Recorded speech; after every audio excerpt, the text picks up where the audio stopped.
We will install the winter kit to insulate the windows and possibly save some utility bill in winter. We start by using double-sided tape on the aluminum frame.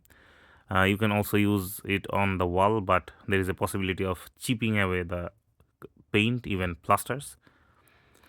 After putting it in all four edges, we cut the plastic sheet according to the window size.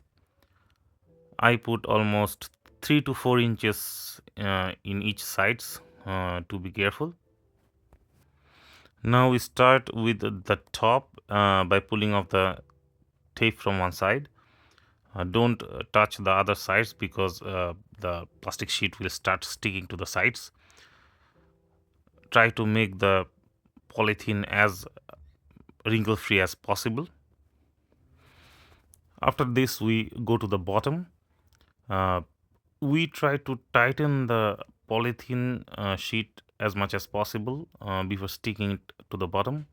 We will handle the wrinkle later with some heat gun, or in this case we used the hair dryer.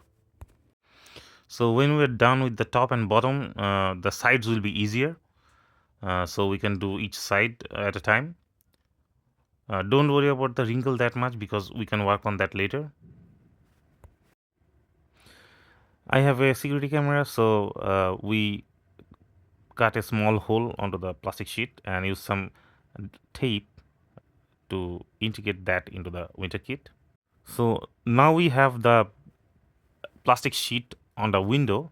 There is a lot of wrinkles and we have to use some heat to shrink it.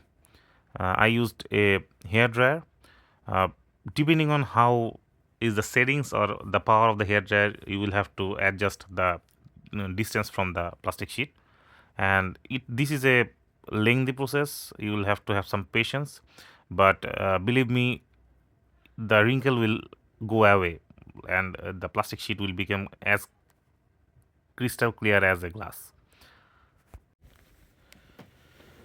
You may have to go over one portion more than one time because when you are shrinking one portion, wrinkles may be created in another side, so you have to be patient about it.